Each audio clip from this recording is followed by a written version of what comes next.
Hiperplasia. ¿Hiperplasia de qué tipo? Endometrial.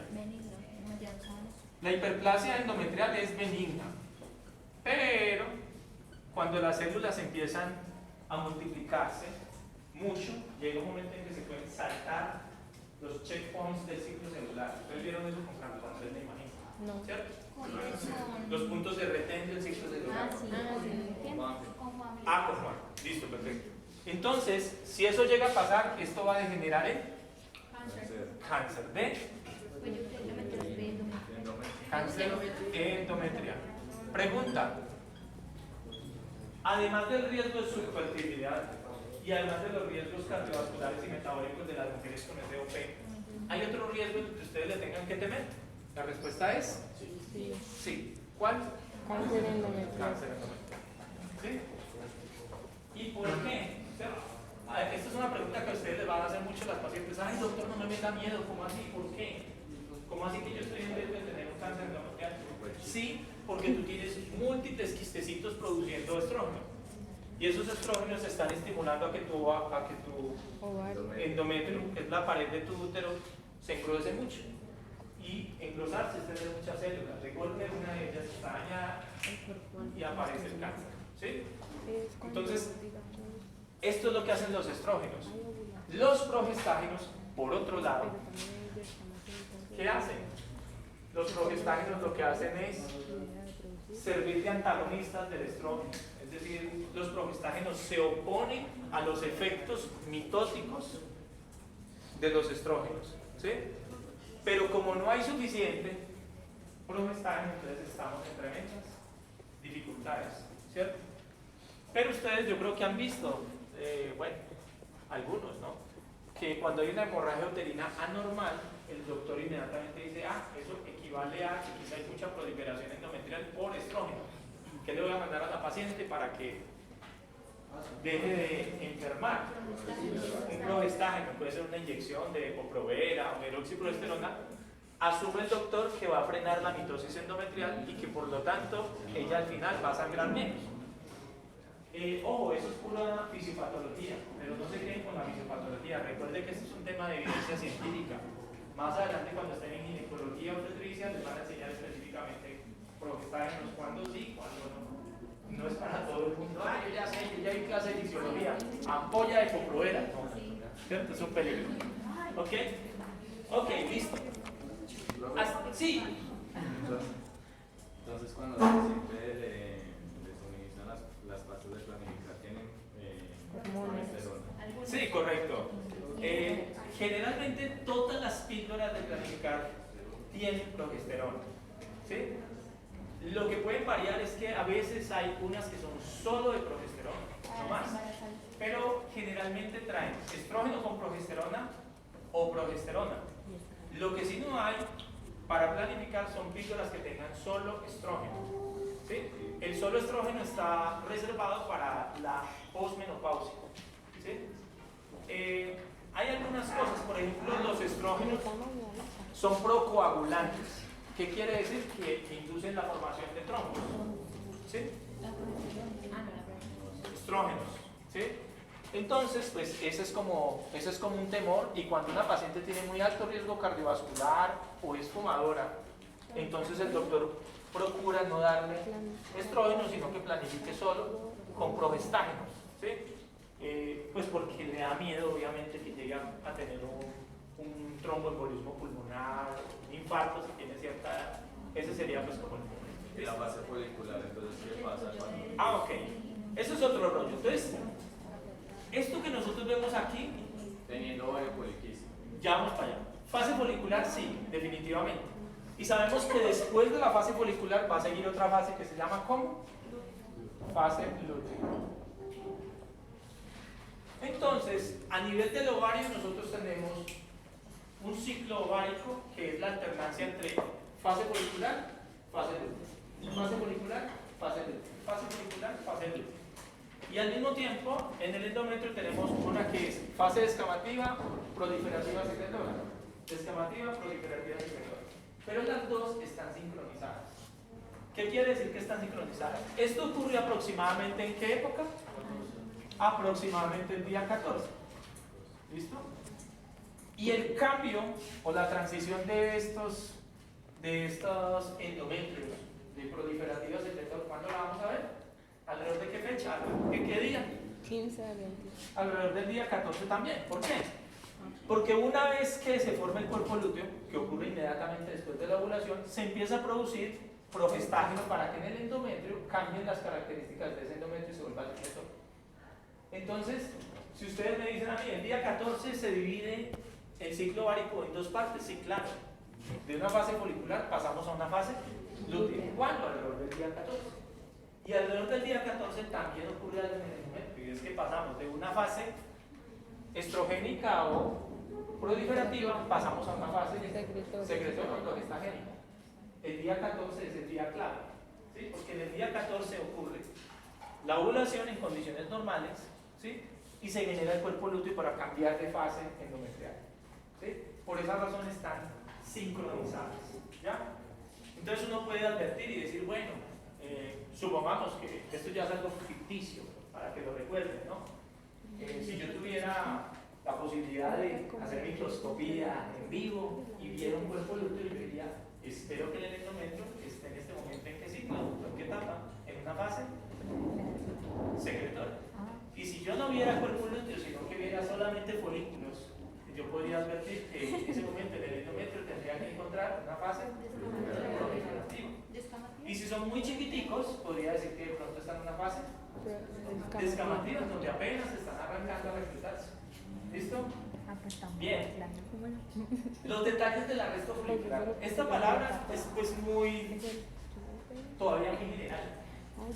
Todavía nadie sabe si es solamente arresto, porque es que algunos grupos han identificado apoptosis. O sea, que las células que conforman ese folículo sufren apoptosis, es decir, que algunos de esos folículos se mueren. ¿Sí? ¿Por qué? No se sabe, pero aquí le están echando la culpa siempre a la testosterona. Si ustedes leyeron bien el documento que yo les dejé, a veces en varios renglones y sin mostrar mucha evidencia, los autores dicen testosterona, testosterona, y que todo esto es la testosterona, y después saca por ahí así y le echa la culpa a la hormona antimuleriana, pero en general todo gira en torno a la testosterona. ¿Sí? Los detalles no se conocen suficientemente bien. Lo que sí sabemos es que ese arresto folicular va a contribuir a la anovulación. Entonces ustedes podrán decir, ok, ¿sí? Si una mujer no menstrua suficiente o menstrua muy poquito o menstrua con poca frecuencia, uno podría decir, bueno, a lo mejor lo que pasó fue que, ¿cierto? No se alcanzó a engrosar lo suficiente el endometrio. Y en otras uno podría decir, bueno, si tiene sangrado excesivo, es quizá porque venía con el efecto estrogénico acumulado y entonces se engrosó mucho el endometrio y cuando tuvo fue una hemorragia masiva. ¿Listo? Eso es más o menos lo que podemos nosotros advertir. ¿Por qué entonces habría poliquistosis morfológicamente? Pues porque habría un arresto de folículos múltiples en diferentes grados de madurez. ¿Sí? Entonces habría muchos, unos más maduros, otros menos maduros. ¿Sí? La pregunta que sigue es, ¿y por qué no ovulo? ¿Cierto? O sea, esa sería como la pregunta que sigue, ¿y por qué no ovulo? ¿Qué respuesta encontrar? Esa es una pregunta difícil, no es tan clara, ¿no? Ni siquiera lo digo. Pero ¿por qué las chicas no ovulan? ¿Qué es lo que pasa ahí? Yo leí en unos videos, hablaba sobre la LH, que como siempre estaba alta, no ocurre, como en una meseta se decía, no ocurre su pico, que es lo que induce la ovulación el día 14. Entonces si siempre está alta, no hay el pico, que es el que estimula que se libere el ovocito. Sí, es cierto. Bueno, entonces, ¿qué sucede? Gracias por el aporte. Vamos a hacer otro gráfico para integrar lo que estás diciendo. Ustedes lo pueden ver ahí en el uy, me está poniendo complicado. Bueno, yo tengo una duda en el proceso de ovulación. Sí. Pues según el texto. Sí, claro. O sea, tiene dos maneras como diferentes, pero no sé cuál realmente entonces sea como la más acertada. Dale, Porque dale. es que acá dice que después de la ruptura parece ocurrir una acción del activador del plasminógeno presente en el líquido folicular, que catalizaría la conversión del plasminógeno en plasmina. Y después dice, pues ese proceso se daría en la teca. Y después dice que el proceso de la ruptura folicular también podría ser mediado por una especie de reacción inflamatoria local de histamina por colinasa. ¿Qué? Dice pues que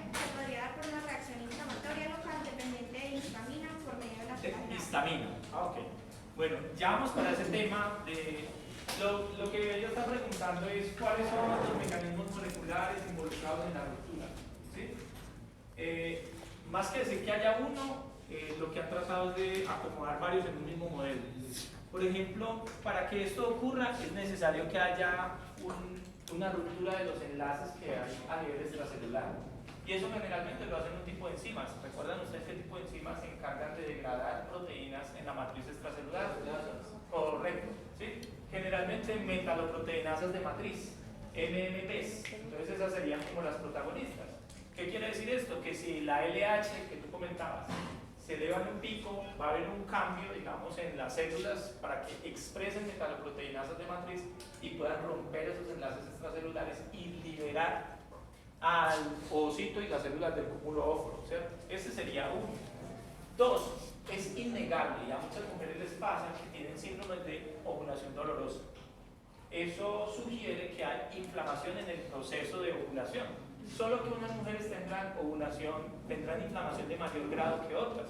Esas que tengan mayor grado pues presentarán más dolor, mientras que aquellas que tengan menos grado pues posiblemente ni se percatarán de que están ovulando. ¿Sí? Allí se han involucrado también mediadores inflamatorios. Y dentro de los mediadores inflamatorios un montón, pero quizá los más importantes se llaman las prostaglandinas. ¿Sí? Es por eso que a las chicas que tienen ovulación dolorosa, no solamente el doctor les envía a veces anovulatorios para que no ovulen, ¿sí? Sino que también les manda su antiinflamatorio no esteroideo para esas fechas pueda pasarla mejor. Pueden ir desde naproxeno, diclofenac o cualquiera de estos, tratando de bloquear esas prostaglandinas. ¿Sí? Con respecto a la histamina, pues de pronto el segundo, esa fue una de las cosas de tantas que no pudimos hablar, pero la histamina es otro mediador inflamatorio. La gente pues lo suele asociar solamente con el tema de las alergias, pero realmente él es un mediador inflamatorio independientemente de si son alergias o no. ¿Sí? Entonces pues no solamente vas a encontrar esto, si vas a otro documento encuentras otros 4 que tú escuchas acá y en los libros igual, pero fenómenos claves, las prostaglandinas y las metaloproteínas de matriz. Ahora, estos otros que son los que tienen que ver con la coagulación, los vas a ver aquí, los vas a ver también acá cuando hay el desprendimiento, también porque tiene que existir un proceso de cicatrización. ¿Sí? En ese proceso de cicatrización para que vuelva a proliferar el endometrio. Ahí están involucrados factores que tienen que ver con la coagulación, como el plasminógeno, la fibrina, etc. y el equilibrio que hay entre las dos cosas. Ustedes vieron coagulación el semestre pasado, la cascada de la coagulación. ¿Recuerdan la fibrina y la plasmina qué papel cumplen en la cascada? Son muy generales estas preguntas, son las preguntas grandes que todos los médicos deben saber. Forman el tapón de fibrina. ¿Perdón? Forman el tapón de fibrina, ¿no? ¿Cuáles? La fibrina, la plasmina. La fibrina. Muy bien. Y la plasmina generalmente está involucrada en lo contrario, ¿cierto? ¿Deshacerlo? En deshacerlo. Bien, al proceso le llaman fibrinolisis y es importante para reparar el endometrio que se acaba de descamar. Profe, Sí. yo estoy confundido. En esta fisiopatología, Acá. en la fase menstrual, ¿hay más sangrado o menos? Aquí en la fase descamativa. Si estos son los días que corresponden a las pérdidas, ¿sí? Hay mujeres que empiezan con todo, o sea, debutan, pero desde que llega es abundante. Otras les va aumentando progresivamente, pero sí, todo esto es pérdida. Todo esto que les estoy mostrando, esta pérdida de grosor endometrial se está traduciendo en flujo, ¿sí? Es decir, pérdida menstrual, menstruación como tal. Es lo que nosotros llamaríamos la fase descamativa, también llamada fase menstrual. Pero entonces, porque se supone que en la fase estrogénica, eso ayuda a que haya una proliferación del endometrio y se engrose más también, ¿cierto? Sí, claro, lo que pasa es que son eventos uno seguido del otro. O sea, esto está ocurriendo, pero al mismo tiempo que esto está ocurriendo, estos foliculitos todavía están muy chiquitos y no están produciendo suficiente estrógeno para que esto crezca. En la medida que el folículo va creciendo, más estrógeno y más va creciendo o más va proliferando el endometrio. Y no se supone que en la fase de la progesterona, eso es lo que produce isquemia, protege en los sanguíneos, no se supone que debería ser al revés.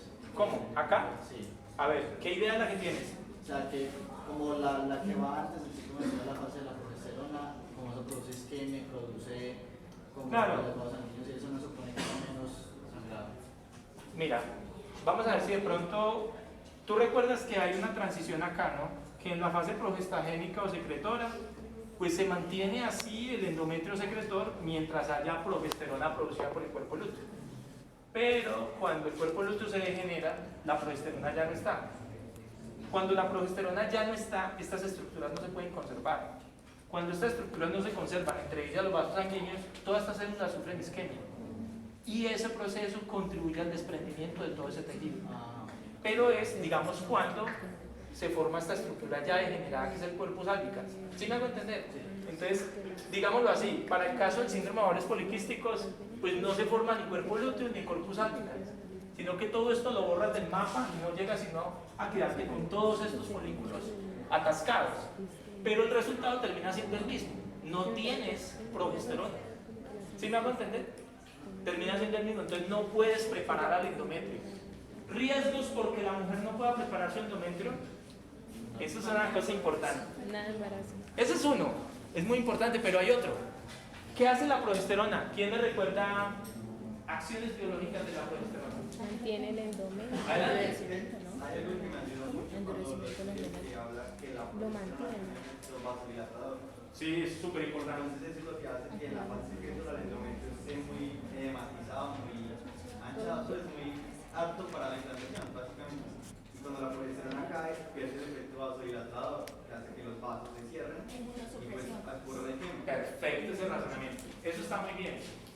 Pero llegando a la pregunta que les estoy haciendo, ¿qué otro riesgo conlleva esta situación de no poder desarrollar un endometrio secretor?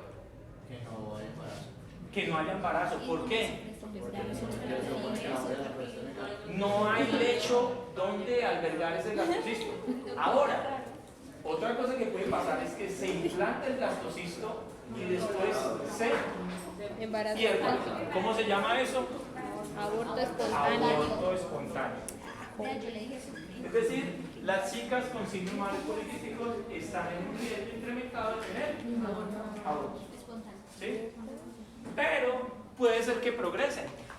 Es decir, puede que logren implantar el blastocisto, puede que el blastocisto empiece a crecer, se diferencien todas las capas, que el endoblasto, el estroblasto, se empiezan a formar todas las estructuras y alcanza el periodo fetal.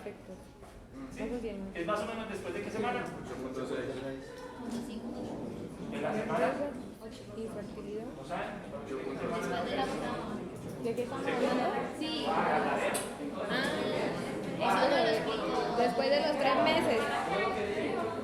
¿Cuánto cambian de embrión a feto? 8.6.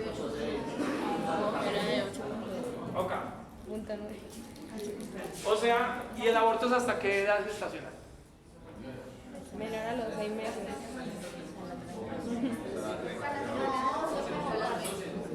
Siempre fue abortado.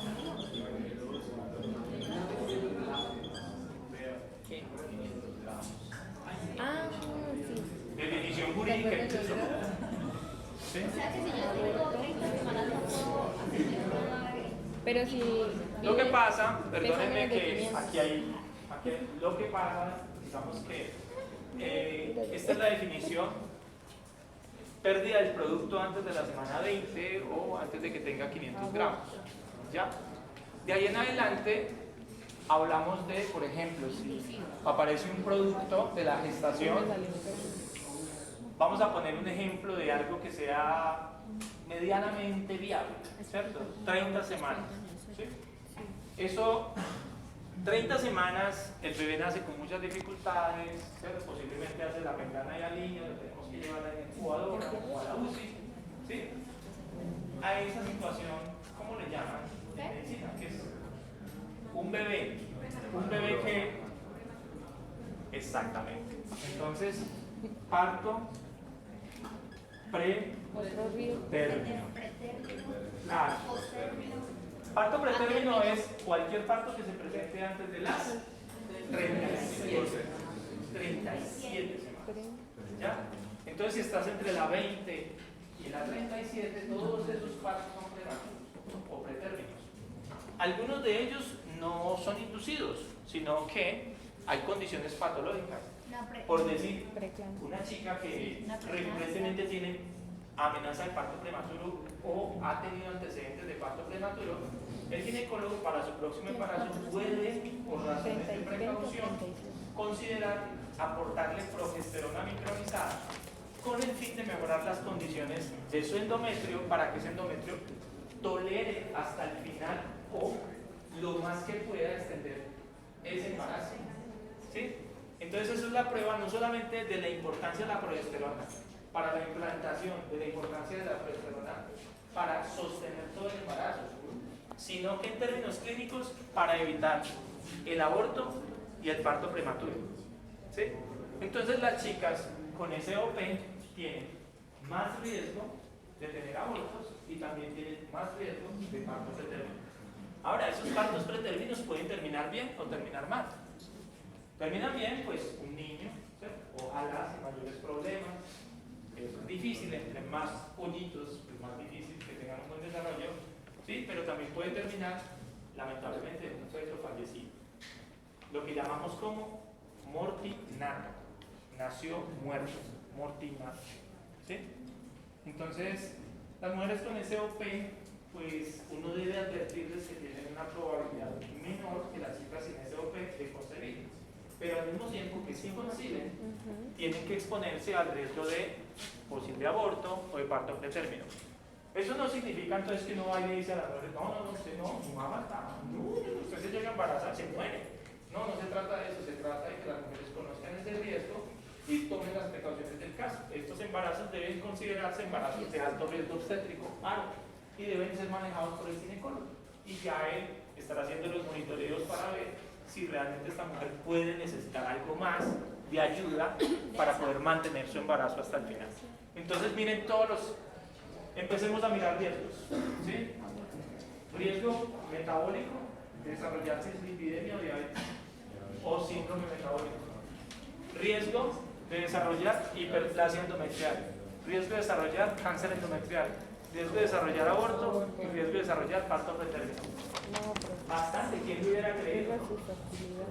Obvio, esto es una cuestión probabilística. Cuando yo hablo de riesgo, no estoy diciendo todas las mujeres que se embaracen teniendo SOP les va a pasar esto. No, lo que queremos decir es que esas chicas con SOP que se embarazan, comparadas con otras chicas sin SOP que también se embarazan, pues tienen más probabilidad de riesgo.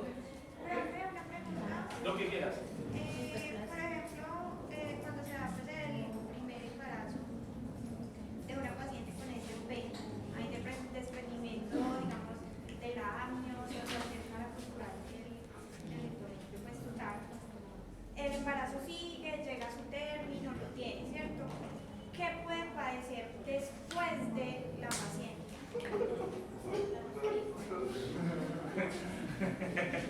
Hay varias cosas, ¿no? Por un lado, miren esto. ¿Qué dice? Exposición prenatal. Todavía no está claro si las chicas heredan de la mamá polimorfismos o mutaciones que las predisponen a hacer SOP, que puede ser, que es muy probable, o si durante el embarazo la testosterona que producía su mamá se transmite a la bebé y la bebé entonces sigue un desarrollo reseteado de, en lugar de tener un nivel normal de testosterona, arranca su vida con un nivel anormalmente elevado de testosterona que se lo transmitió a la mamá. ¿Sí? Uno. Dos, la pregunta que tú haces es con la mami, ¿cierto? Con la mamita.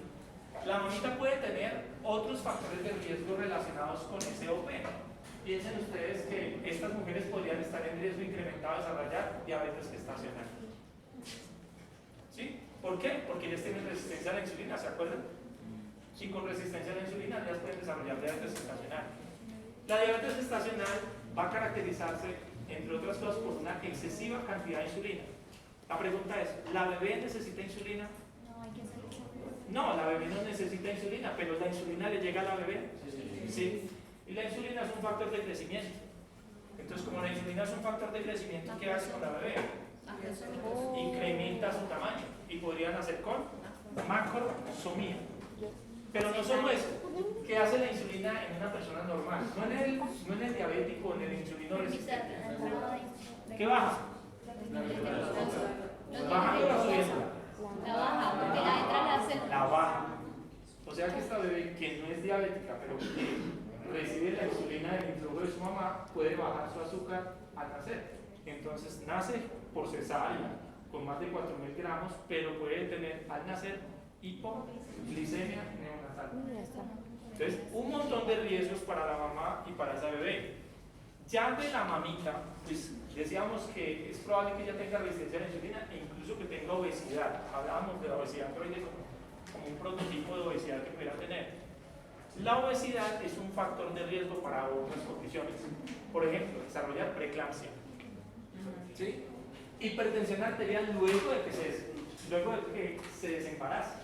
Y no solo eso, sino que vamos a ver algo que llama la implantación profunda defectuosa, eso lo vemos más adelantico, y a consecuencia de esos procesos de implantación profunda defectuosa, esa niña podría llegar en el futuro, y aparte de los riesgos de SOP, ser hipertensa, ser diabética, gordita, por haber nacido una mamá con SOP.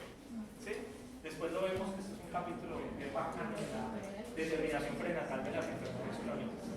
Muy bien, entonces, hasta el momento aquí este rollo todavía no lo hemos respondido. Hemos luchado mucha carreta, pero no hemos llegado al tema de la anovulación. Pero allí Pipe ya nos hacía una advertencia, nos decía que lo que no se presentaba, y era para donde venía, es lo siguiente. Tenemos dos hormonitas, ¿cierto? El estrógeno se libera durante la primera fase, digamos, en la fase folicular se libera estrógeno, ¿sí o no? Sí, evidentemente sí, se libera estrógeno. ¿Sí? Pero, ¿hay alguna razón para que se produzcan progestágenos en esta fase? ¿De dónde? Todavía no, ¿cierto? Porque todavía no tenemos un cuerpo lúteo. Para allá vamos. Entonces, ¿qué sí se produce? Progesterona, pero ¿en qué parte? En la segunda mitad. Aquí estamos hablando más o menos día 14, ¿cierto? Para que lo tengan en cuenta. ¿Listo? Ahora, ese cuerpo lúteo produce progesterona, pero también produce estrógeno. O sea que ustedes van a ver aquí algo de estrógeno también. Conclusión: durante la primera mitad del ciclo, la hormona predominante es Estrógeno. durante la segunda mitad es progesterona, pero se produce algo de estrógeno. ¿Listo? Ahora, a lo que tú te refieres es el otro rollo de otras hormonas que no son las sexuales. Estas son las hormonas sexuales. Entonces, simplemente recordemos estrógeno en azul, por si acá alguien se le olvidó, y progesterona en verde. Ahora, lo que tú te estás refiriendo es a esto que es distinto, ¿sí? Que son las famosas gonadotropinas. Entonces, volvemos a lo mismo. Aquí cruzamos la lineecita de los 14 días. Y aquí las gonadotropinas, ¿qué esperamos nosotros que se presente? Nosotros esperamos que se presente una liberación masiva, el famoso pico. ¿Pico de qué? Pico de LH. Entonces, en los libros pues suele aparecer algo como así. Ese pico de LH preovulatorio, que recordemos que acá es la ovulación, ese pico de LH preovulatorio se puede presentar, sí, eso varía de libro a libro. Unos dicen que 12 horas antes, otros dicen que 24, otros dicen que 36. Tranquilos que yo no les preguntar, no les voy a preguntar ¿cuál de los siguientes es el número de horas en que se presenta el pico antes de la ovulación? 12, 24, esto no tiene sentido. Se sabe que debe ser antes. Póngale usted día y medio o 2 días. Se libera el pico de LH, se supone que hay unos receptores para esa hormona en las células de la granulosa, en las células de la teca. Se han desarrollado receptores para que reciban a la LH y estas células empiezan a producir las metaloproteinasas, empiezan a sintetizar las prostaglandinas y favorezcan esta ruptura, ¿cierto? ¿Listo?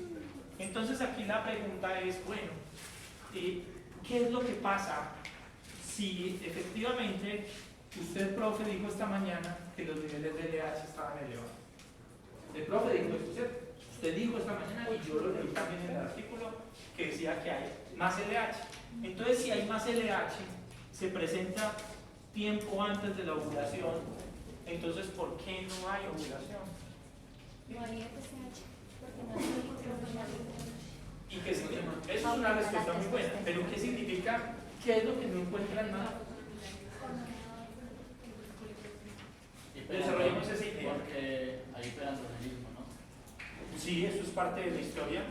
Pero concretamente, ¿por qué creen ustedes que a pesar de haber LH, que es necesaria para la ovulación, no hay en el en la paciente con SOP. ¿Qué es lo que pasa? Porque La no hay FSH es la que los... esa es la respuesta.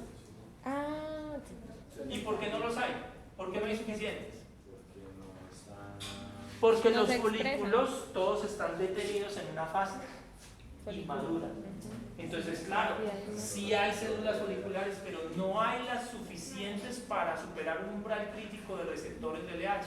Como quien dice, la hormona está, pero nadie le hace caso.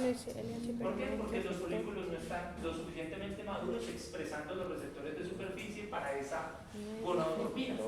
Entonces, claro, pues en condiciones normales no hay problema. La LH tiene su efecto, el folículo está maduro, libera sus productos y se rompe el folículo de grado. Pero aquí ninguno está en estadio de folículo de grado. ¿Sí? Con ganas estarían por acá. Todos están atascados. Entonces no va a haber cómo generar esa respuesta inducida por la LH. Erika. ¿Nos repites lo de ¿Cómo? ¿Qué cosa es eso? No, más que el bloqueo es que hay una insuficiencia de receptores de LH dada la inmadurez de los folículos. ¿Sí? No hay suficientes células que expresen ese receptor en la superficie para esa hormona. ¿Listo? Entonces, como ¿en qué que fase dices, se queda? hay LH, pero Inmadura. ese LH no tiene ese efecto sobre esas células para inducir la ovulación. Pero a cambio de eso, sí tienen efectos sobre otro tipo de células. ¿Cuáles? Dígalo. No me la sé. Los granulosas. La T. Las tecas. Las células de la teca. ¿Induciéndolas a producir qué? Dilo. Estrógeno. Progesterona. Testosterona. ¿Cuál? Tú habías dicho. Testosterona. Ah, ¿Cierto? ¿Sí volando. o no? Estas sí le obedecen. La L. ¡Ah! ¡LH! ¿Cómo le va? ¡Ay, qué cosa que necesito más testosterona! Ya la tiene. Ay, ahí Sí. van, pero como todas Entonces, las se proteínas sobreproducción de testosterona, ¿cierto? Exactamente, esto es parte de la historia que contribuye a ese exceso de testosterona. Como quien dice, hay para a las células de pero la no para teca. otros. Sí, hay para hacer testosterona, pero no hay para Y inducir aumenta la la ovulación. testosterona. ¿Ya? Ese es el rollo. ¿Sí? Ahora, la testosterona ha sido involucrada en este rollo, ¿no? A la testosterona la han culpado de esto, ¿sí? Del arresto folicular, ¿no? No está claro, no están claros los mecanismos. Si uno le pone a mirar, ese artículo que les mandé es un artículo suficientemente detallado de investigación de los últimos años y en ninguna parte discrimina con claridad cuál puede ser el mecanismo. Simplemente el autor dice se sugiere. ¿Sí? Listo. Ok. Entonces voy a borrar ese pedacito de allí para mostrarles algo más. Antes del pico de LH, o justo por este tiempo en que hay un pico de LH, hay un pico de otra hormona, normalmente. En la mujer con SOP puede que se dé ese pico, como puede que no se dé, que es el de la FSH. Pero para poder intentar entender un poquito, ustedes ya se metieron con este rollo de la LH acá, ¿sí? La pregunta es, ¿y por qué se produce más LH? Esa sería la pregunta que sigue.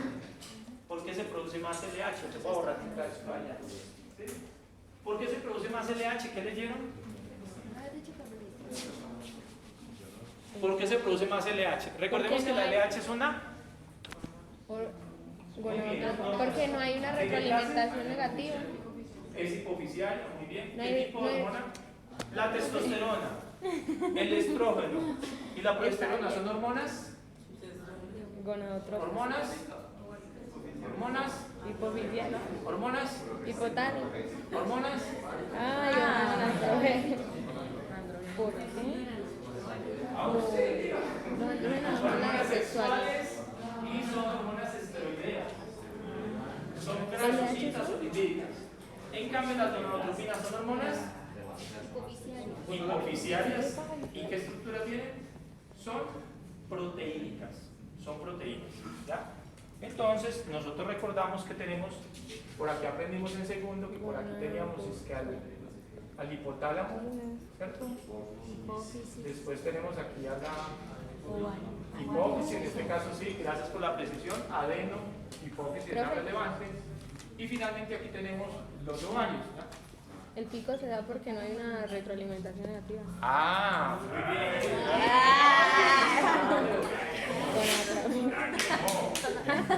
Chele agua. Que incendia. Me falta una.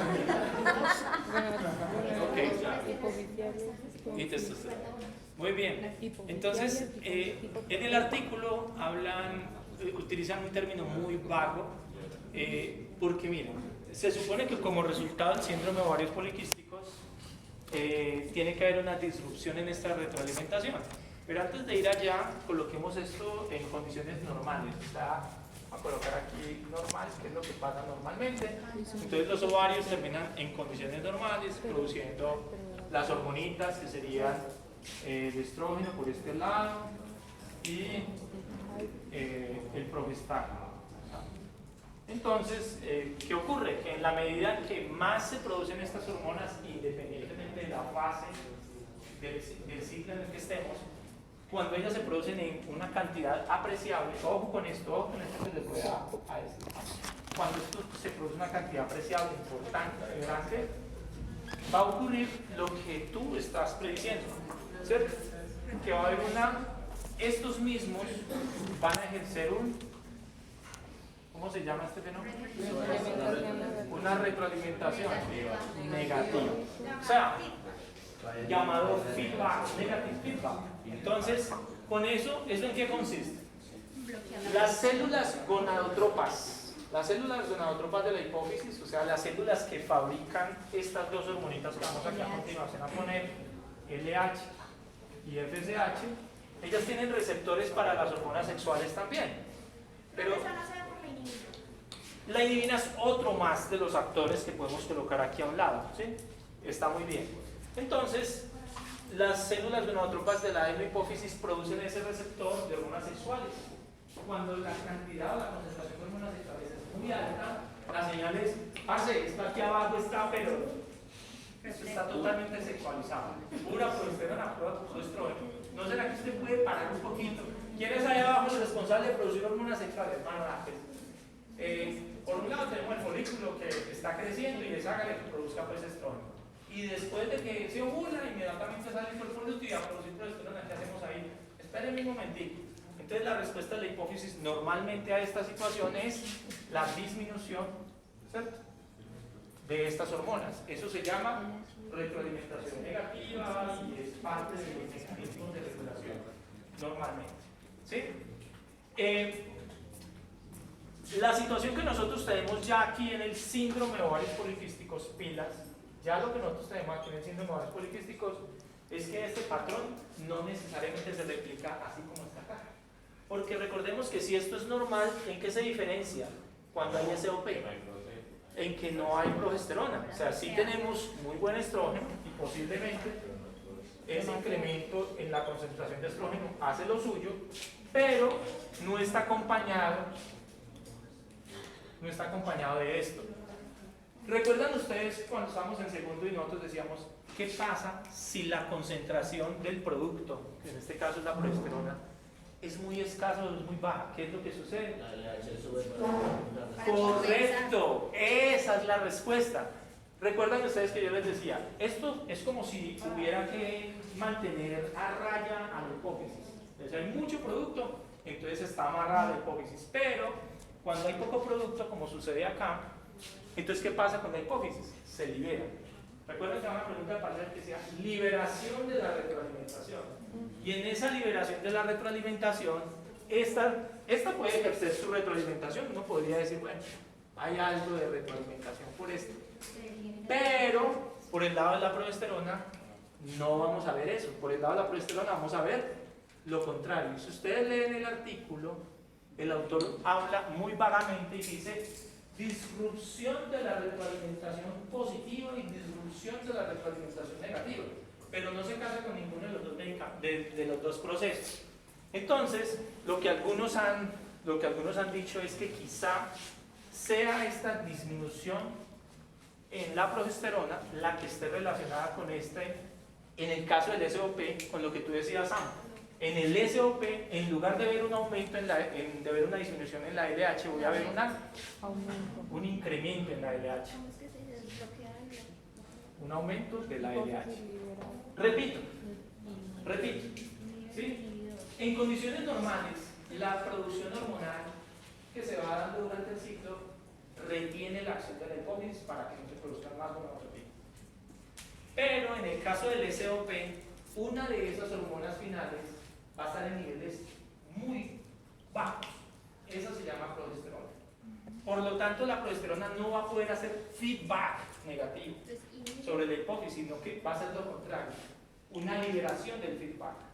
Y esa liberación del feedback puede traducirse en el incremento de gonadotropinas.